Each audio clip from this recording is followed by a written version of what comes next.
Welcome back to the Run Dusty Run podcast, where runners from all over the world share their stories and running journeys. Along the way, we hope you'll be inspired, encouraged, and that community will be built. Today, we welcome a very special guest to the podcast, a local runner and coach and friend of mine, Buc Bolmer. Buc, thanks so much for joining us today. Glad to be here. Well, Buc is a very active and avid runner in our community and in our area. And like I said, he is a cross-country and track coach, and we'll get into more of that here shortly. But Buc has been a huge inspiration for me, I know, as well as so many other, I can't even imagine how many students and athletes that he's coached over the years, and just been a huge inspiration for them as well. And so, Buc, we're thrilled you're here, man. But with all that being said, we got to put you on the hot seat and go through the icebreaker round before we get to your story. Okay. All right, Buc, if your running style resembled a vehicle, what vehicle would it be? Let me think about that.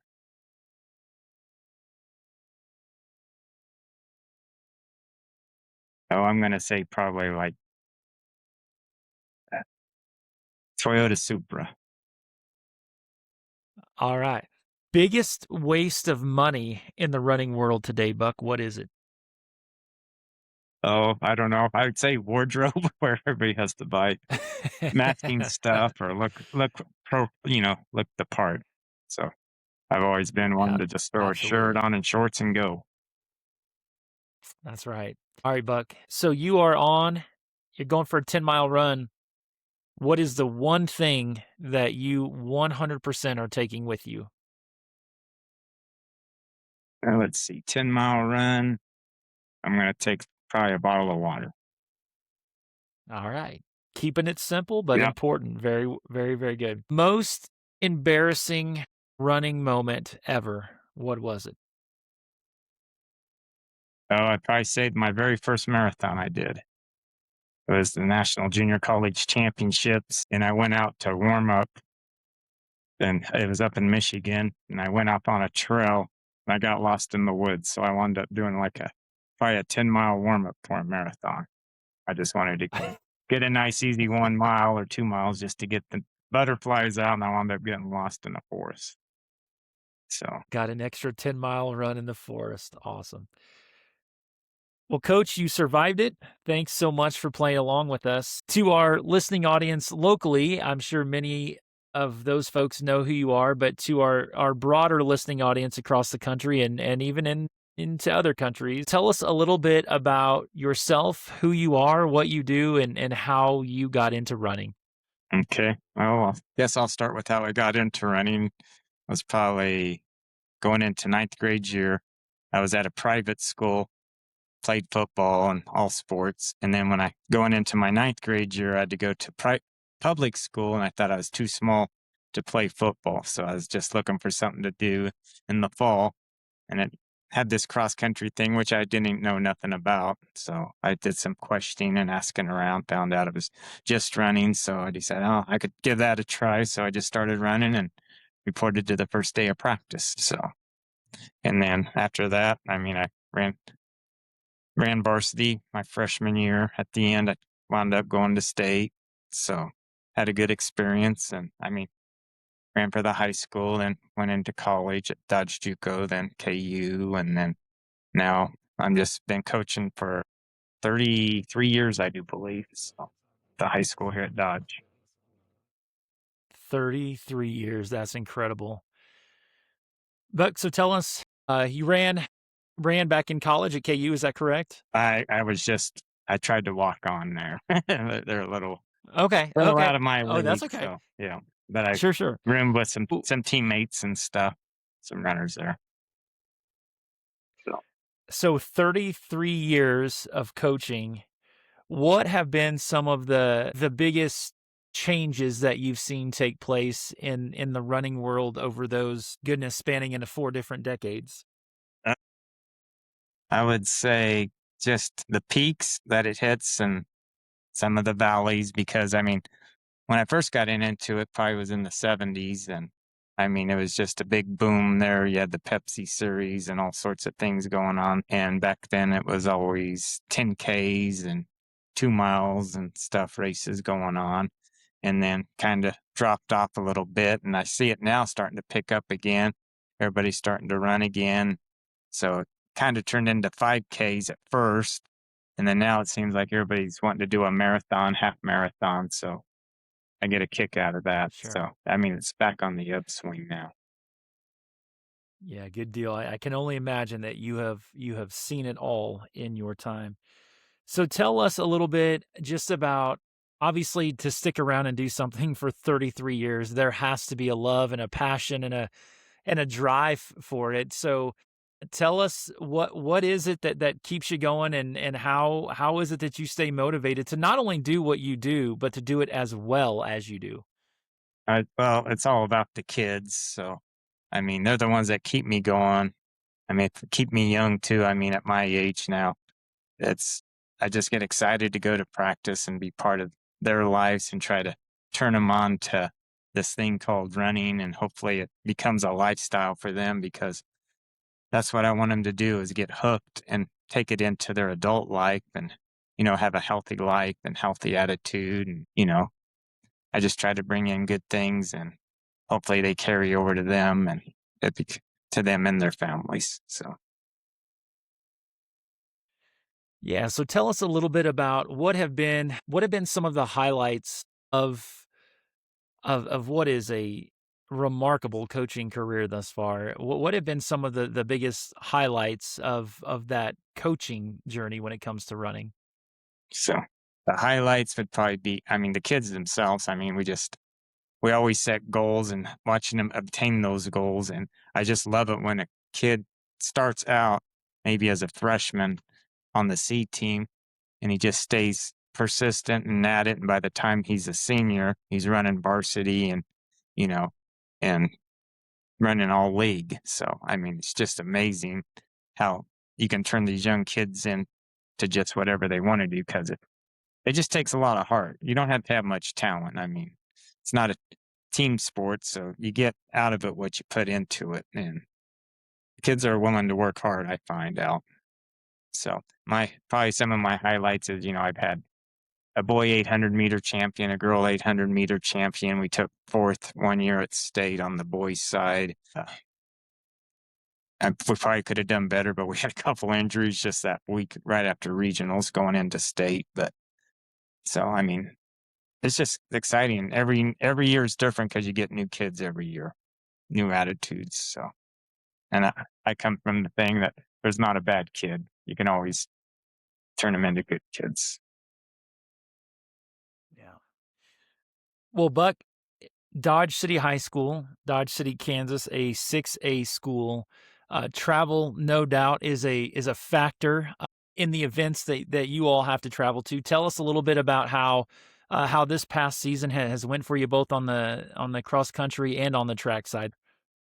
Okay. Well, being a 6A school out on the western side of the state means you have to travel a lot. So that our normal trips are probably 3 to 4 hours. Luckily, sometimes we get an hour and a half. That's usually our short trip, or we go to Garden for an hour, which ain't bad. But usually a lot of Sure. on Saturday races, we're up at, leaving on the bus at 4 in the morning. So kids get used to waking up. Of course, if you run in the mornings, get them up for morning runs, they get used to running and getting up early. And Mhm. best thing about it is you can just get on the bus and sleep the whole way. So, and then by the time Yeah. they're done, they're wore out, they're going to sleep on the way back. So it's usually bus trips are pretty quiet. But this year, Sure. we qualified for state. So, in cross country and track, we had a couple 4x8s qualify. And I mean, it's just been, it was a real good season, just a lot of young kids. So we're going to look forward to next Mhm. year and stepping it up and hopefully get stronger and better results. Good. So, Buck, with that being said, you've shared a little bit of the highlights, sort of those mountaintop moments in your coaching career. Tell us a little bit about some of the times where maybe it didn't quite feel like a mountaintop. It felt like you were kind of in a valley and you were struggling, and maybe the kids were struggling. How did you push through? How did you encourage those student athletes to to push through in those difficult times? Right. Uh, some of my times where I've not had the most talented teams, we struggle or whatever, they it seemed to be some of the most enjoyable times, believe it or not, because the kids still worked hard and they progressed and got better. It's just that, and then by the time they got older, they were making the team better. But I mean, I've had teams where we didn't have the best results, but we had great team team chemistry and stuff. And it's been some of my more enjoyable times sometimes because you don't have the pressure on you when you have such a competitive team. You're just wanting to keep pushing and getting the best out of them. Sometimes when you don't have that athlete and you just see them working their tail off, it's just more enjoyable when they keep PRing and getting better and stronger. We might not be, conference champions, but the whole team's improved and gotten better. So those are probably some of my more enjoyable times is when the not most talented runner turns into a talented runner.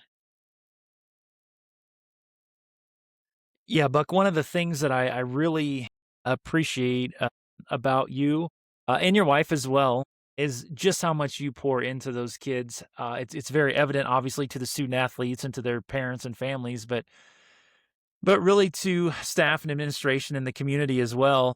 I get a firsthand look at how much detail and intentionality and care that you put into your postseason banquet, which is hosted at the church that I get a pastor at, and so we're always very encouraged to see that and just to see how much care and attention and love that you all have for those student athletes. But tell us a little bit about how who are some of the people that have inspired you over this 33-year career as a coach, but prior to that too, as a runner as well?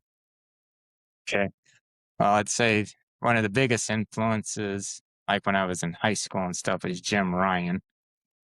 He ran for Wichita East, first high school kid to go under 4 minutes for the mile. He went on to run for KU, and his coach from Wichita East was Coach Timmons, and he thought Coach Timmons got the job at KU, and that's where Jim went and set world records and stuff.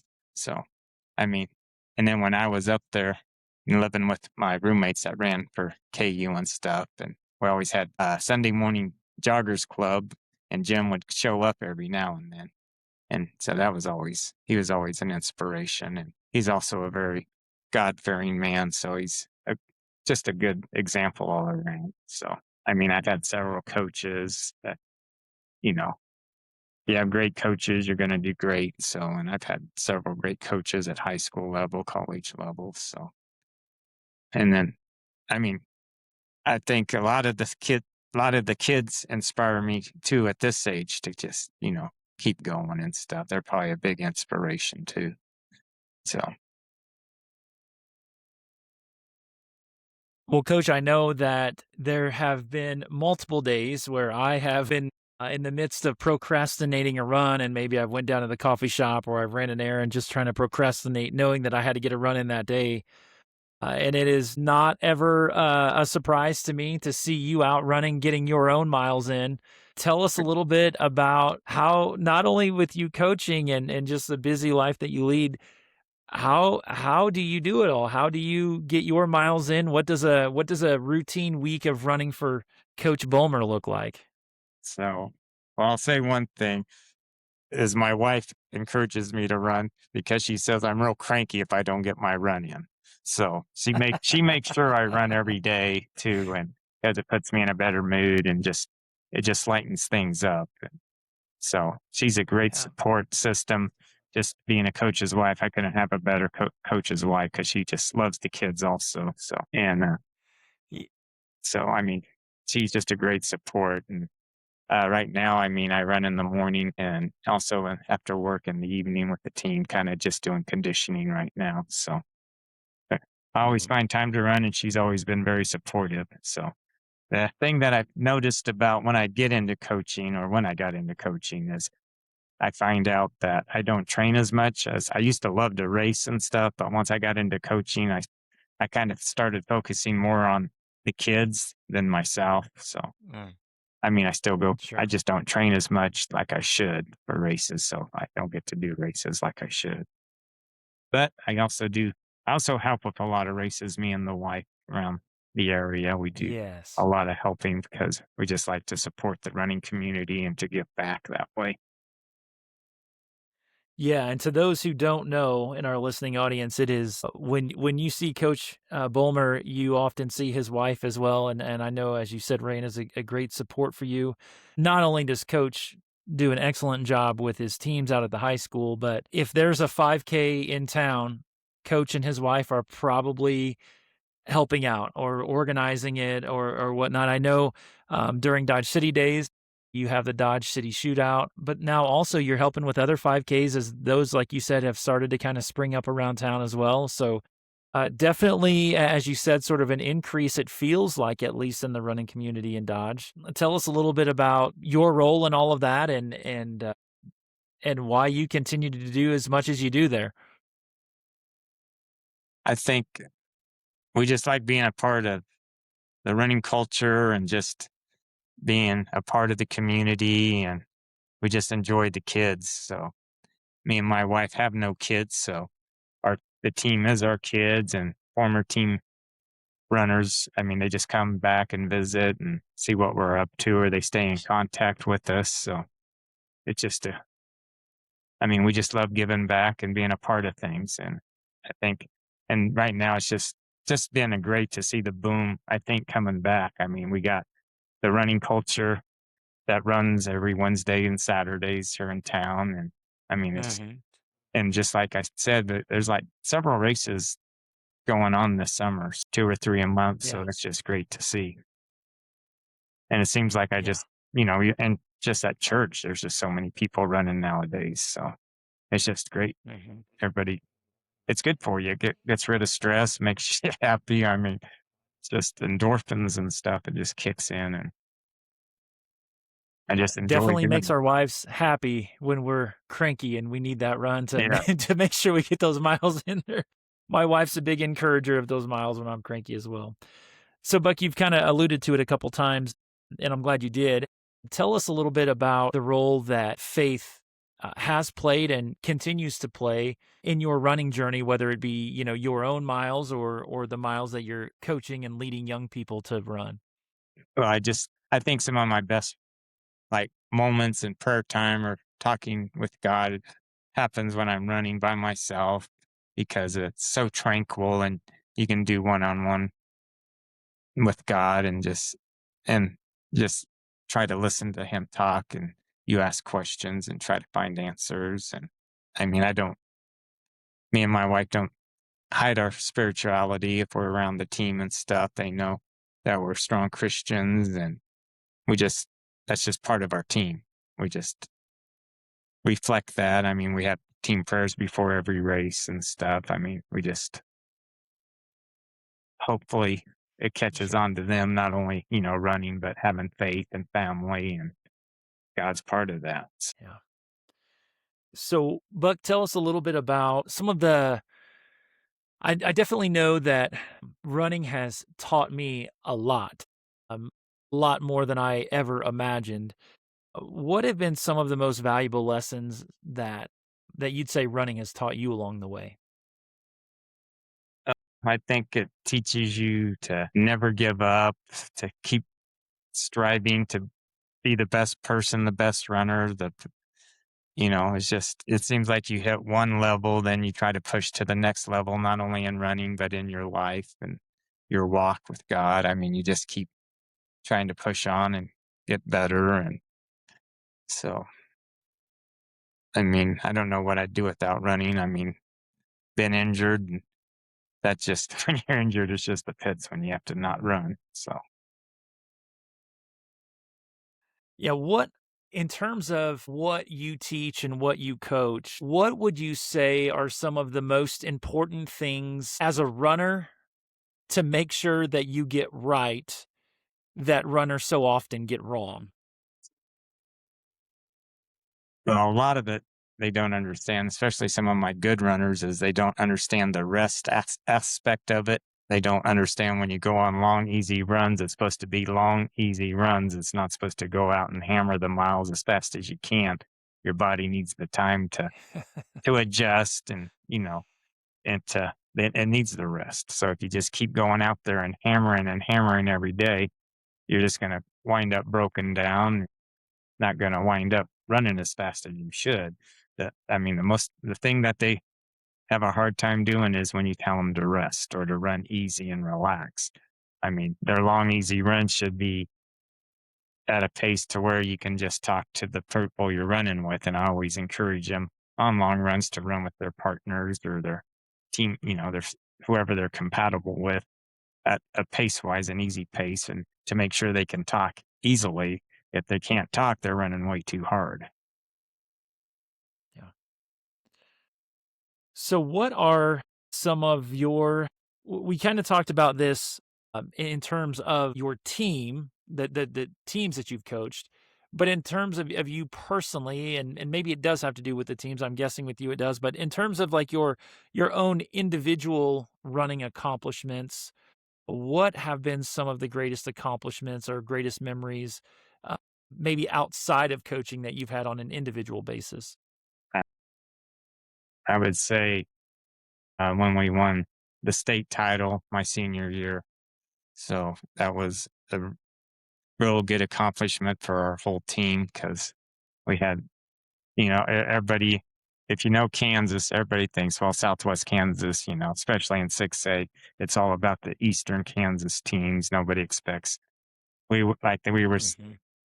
we were projected as a dark horse chance maybe at the state title our senior year. And I think that even encouraged us more. We didn't lose a meet going into it or anything, but they were giving everything to the Eastern schools and no respect to us. So that was probably one of Mhm. my best accomplishments was being on the state winning team and qualifying for state several times as a runner in track and field and cross country every year, getting able to go on to college and run. So, and getting recruited, Awesome. that's probably one of the funnest times was always going on recruiting trips, especially because they do them during basketball season. So you could go, if you're going to go, K State was recruiting, you go to watch them play basketball, and KU, you go, you sure you got to go to a game while you're getting recruited. So it was Some always, good it was basketball all, to watch along the way, huh? yeah, it was always fun getting treated special during recruiting trips. Oh, yeah. Yeah, yeah. That's probably a highlight. Awesome. Well, but 33 years, that is an incredible career for most people, but it seems clear that you're not done. So what is it what is it about the running world, your running journey? I know you have such a heart for your students and your student athletes and it's so evident. Like what is it that excites you in 2026 as you look to this summer and the next season? What is it that excites you the most? Uh, what excites me the most is always the new faces coming in. You have a new year to look forward to. The returners are excited because they're a year older. They're wanting to step up into, leadership roles and take the younger kids under their wing. I mean, every year's just a fresh start for everybody. So I only had two seniors last year, and they were going to be truly missed. They were really good guys. Uh, but everybody always looks once the season's over, they start looking forward to the next season, and so it's kind of crazy, but you always get rejuvenated all the time because it's a fresh start. Season's over, you done good, but you're always looking forward to the next season, and the kids are excited this year. So it's always excitement, new kids, new faces, new beginning every year. Awesome. Buck, do you have any idea how many student athletes you've coached over the years? Ballpark? Ballpark, I'm just sitting here I don't thinking know. 33 years, the success that you've had and as many kids that are truly drawn to those running programs because of you. I can't even imagine. Like Yeah, I was just sit here wondering. I can't even put it in the paper. I have no idea. It'd be in the thousands easily. So, Yeah, and most unbelievable, of them, man. most of them still stay in touch. So, Fantastic. All right, last question. In one statement,